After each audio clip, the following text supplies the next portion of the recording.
मेरे साथ हमेशा की तरह इस सेगमेंट में मौजूद है नुमाइंदा खुसूसी सदीक जान अपनी बड़ी खबर के साथ। सदीक, सुनने में आ रहा है कि नून लीग और मौलाना साहब ने कोई बहुत बड़ा फैसला कर लिया है। कितना बड़ा फैसला कर लिया, ज़रा हमें भी बता दें।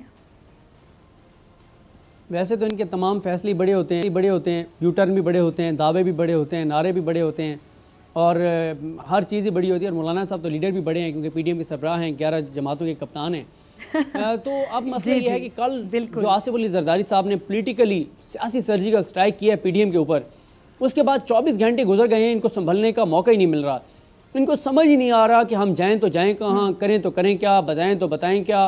अब कैसे अपना कच्चा चट्टा खोल के खुद ही लोगों के सामने रखें और लोगों को बताएं कि हमारे साथ हुआ क्या है।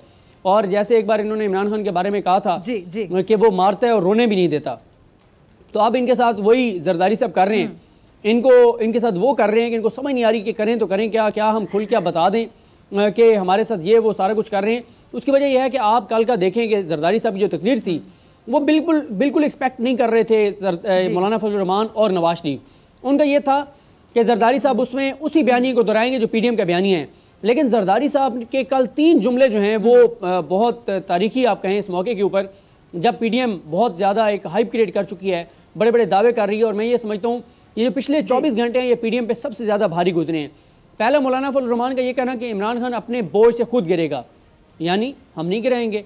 दूसरा उनका ये कि जमहूरियत ही बेहतरीन इंतकाम है, 5 साल हमने पूरे किए, 5 साल नून लीग ने पूरे किए, अब भी जमहूरियत बेहतरीन इंतकाम है। तीसरा जरदारी साहब का ये कहना कि हमें ना बताओ हमने क्या करना है। ये वो किसको कह रहे थे? इमरान खान तो उनको कुछ नहीं कह रहा जरदारी साहब को। इमरान खान ने व्हाट्सएप पे कोई मैसेज भी नहीं भेजा होगा, व्हाट्सएप पे कोई कॉल भी नहीं की होगी, तो जरदारी साहब को कोई और को खत भी नहीं भिजवाया होगा। तो ये किसको कह रहे थे कि हमें ना बताओ हमने क्या करना है, हमने वो सारे कुछ किए हुए हैं जो तुम आप कर रहे हो।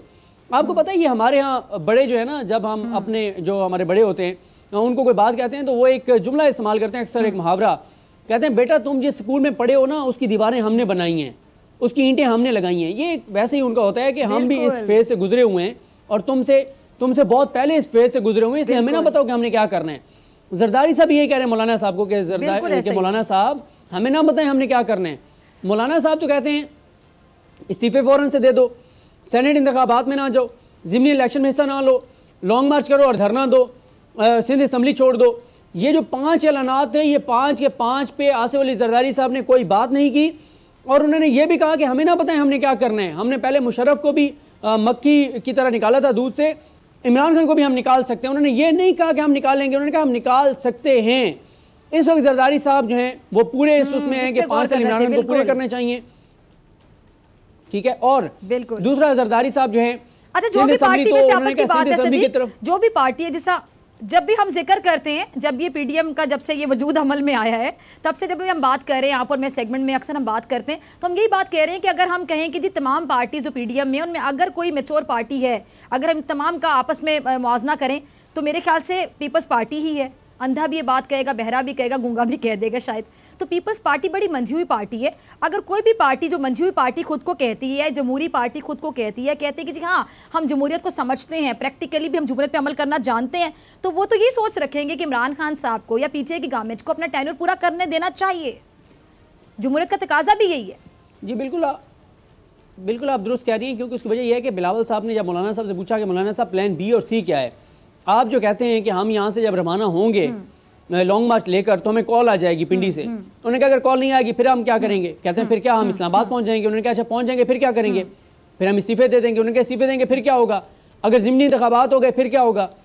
अगर उसके बाद भी पार्लियामेंट खत्म ना हुई फिर क्या होगा? कोई जवाब नहीं था। इनके पास कोई प्लान बी नहीं है, कोई प्लान सी नहीं है। खुदकुश बम्बार बने हुए हैं और एहसास नहीं है कि खुदकुश बम्बार जब फटता है तो वो अपनी भी जान साथ ही लेके जाता है। मासूमों की तो जान लेके जाता है लेकिन अपनी भी उसका अपना भी सब कुछ खत्म हो जाता है।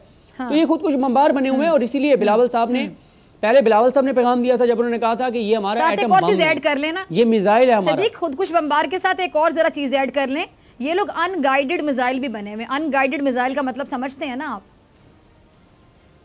बिल्कुल आप दुरुस्त कह रही हैं। ये मौलाना साहब बने हुए हैं लेकिन पीपल्स पार्टी इतनी बेवकूफ़ नहीं है और वो इसलिए जरदारी साहब ने वाज़ेह पैगाम दे दिया कि सिस्टम चलेगा। जी बिल्कुल आपने मौलाना साहब को तो दुरुस्त कहा है, बिल्कुल वो बने हुए हैं। अच्छा मरियम और उसके अब्बा, तो मेरी बात सुने जरा, मरियम और उसके अब्बा तो बड़े गाइडेड है ना सदीक, वो तो अनगाइडेड है भी नहीं। उनको गाइडेंस कहाँ से मिल रही है? उनको लाइन कहाँ से मिल रही है? उनको डूब मरना चाहिए कि किसके हाथों में वो खेल रहे हैं मरियम और उसके अब्बा?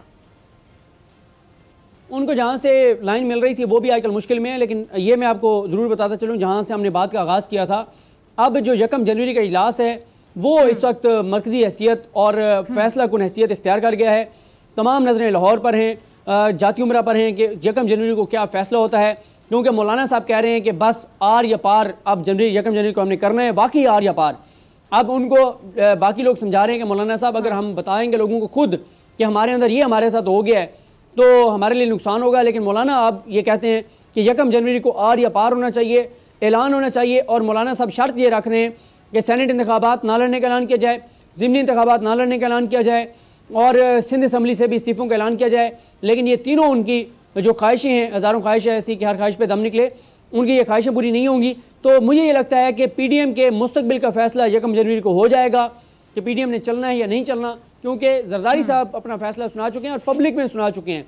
और उसके बाद नून लीग वाले जस्टिफाई नहीं कर पा रहे, पीपल्स पार्टी वाले जस्टिफाई नहीं कर पा रहे कि जरदारी साहब ने कहा तो कहा क्या है, सब कुछ वो बता गए हैं। अब इन बेचारों के पास कोई लॉजिक नहीं है उसको डिफेंड करने के लिए। सही, ठीक है जी सदीक जान, बहुत शुक्रिया आपकी बड़ी खबर के लिए, आपके तज्जिए। और नाज़रीन, जाने से पहले आज भी मैं अपने अल्फाज दोहराऊंगी कि हमारे मुल्क के चौथे सतून मीडिया का रेगुलेटर पैमरा एक नाअहल शख्स की सरबराही में मीडिया के साथ ज़्यादतियाँ जारी रखे हुए है और ये बेसिकली पैमरा को नुकसान पहुँचाया जा रहा है। मेरी वज़ीर-ए-आज़म पाकिस्तान से आज फिर दरख्वास्त है कि सलीम बेग, जिसके पास ना मुतालिका डिग्री है ना ही एक्सपीरियंस है जो कि चाहिए इस ओहदे के लिए, उसे फ़ौरन इस ओहदे से हटा दिया जाए। जब तक सलीम बेग चेयरमैन पैमरा के ओहदे पर बैठे रहेंगे तब तक हमारा एहतजाज इन काली पट्टियों के साथ इसी तरह जारी रहेगा। सब्सक्राइब करें और बेल दबाएं ताकि कोई खबर रह न जाए।